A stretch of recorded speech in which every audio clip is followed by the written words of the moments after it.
আসসালামু আলাইকুম। BS record হয়েছে আপনাদের নামে বা আপনার বাবার নামে, কিন্তু কোন দলিল মূলে আপনারা ওই সম্পত্তির মালিক সেটা আপনারা জানেন না। সেই ক্ষেত্রে এই যে বিএস রেকর্ডটা হলো সেটা কোন দলিল মূলে হলো সেটা কিভাবে জানবেন?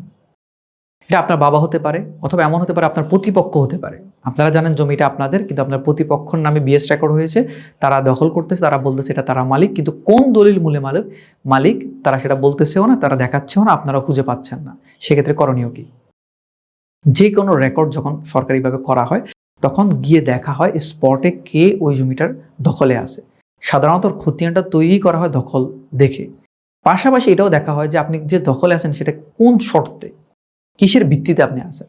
তখন মানুষের দলিলগুলো দেখায় যে আমার এই দলিলটা আছে, এই দলিলটা আছে, বা আমি এইভাবে মালিক, বা প্রিভিয়াসলি আমাদের এই খতিয়ানটা আছে, এই খতিয়ান থেকে আমরা এখনো পর্যন্ত সম্পত্তি বন্টন হয়নি, আমরা এইভাবেই একটা প্রজন্ম শেষ হয়ে গেছে, আরেকটা প্রজন্ম আমরা এখন দখলে আছি, এইভাবে করে নর্মালি খতিয়ানগুলো প্রস্তুত করা হয়।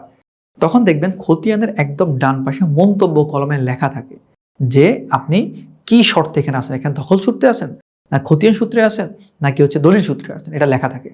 কিন্তু বেশিরভাগ ক্ষেত্রে দেখা যায় যে এই মন্তব্য কলামটা খালি থাকে। তখন আপনি কিভাবে বুঝবেন?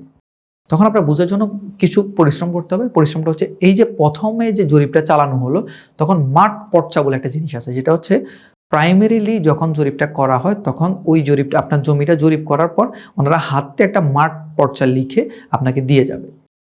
ঠিক আছে, যে আমরা এই জরিপটা করে পেলাম, আপনার যদি কোনো আপত্তি থাকে আপনি জানাবেন। ওইখানে কিন্তু ওনারা ডান পাশে লিখে রাখে এটা কি সূত্রে পেল।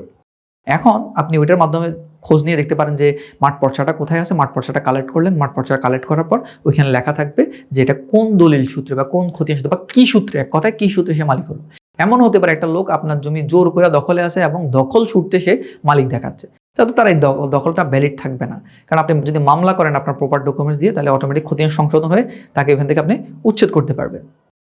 কিন্তু কোনো লোক যদি অ্যাবসলিউটলি আপনার কোনো পূর্বপুরুষ থেকে জমিটা ক্রয় করে থাকে এবং তার দলিল থাকে এবং লেখা থাকে যে দলিল সূত্রে সে মালিক, সেক্ষেত্রে কিন্তু ওইখানে লেখা থাকবে মাঠ পর্চাতে সে দলিল সূত্রে মালিক। তাহলে কত নাম্বার দলিল সেটা হয়তো নোট করা থাকতে পারে, না থাকলে আপনি কনফার্ম হবেন যে অ্যাটলিস্ট দলিল সূত্রে।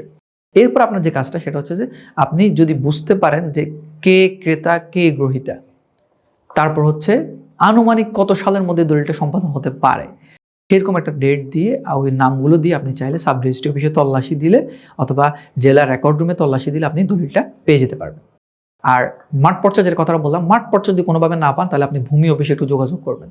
ভূমি অফিস হতে পারে, তহসিল অফিস হতে পারে, এসিল্যান্ড অফিস হতে পারে। কারণ রেকর্ড নিয়ে সাব রেজিস্ট্রি অফিস কাজ করে না, সাব রেজিস্ট্রি অফিস কাজ করে শুধুমাত্র দলিল নিয়ে। আপনি যেহেতু রেকর্ডে কিভাবে মালিক হলো, এরা কিভাবে রেকর্ড করালো ওদের নামটা, এটা জানতে চাচ্ছেন, সেক্ষেত্রে আপনাকে প্রথমে তহসিল অফিসে খোঁজ নিতে হবে, তারপর এসিল্যান্ডে খোঁজ নিতে হবে, তারপর ডিসি অফিসে খোঁজ নিতে পারেন যে এই যে খতিয়ানটা হলো, এই খতিয়ান এই লোকটা কিভাবে মালিক হলো। কারো না কারো কাছে কোনো না কোনো একটা নোট থাকতে পারে যেটার মাধ্যমে এরা কিভাবে মালিক হলো সেটা মন্তব্য কলামে হোক বা যে কোনোভাবে হোক, বিশেষ করে মন্তব্য কলামে উল্লেখ করা থাকবে তারা কোন সূত্রে মালিকটা হলো, সেভাবে আপনি কনফার্ম হতে পারবেন। আশা করি বুঝতে পেরেছেন। ধন্যবাদ। আসসালামু আলাইকুম।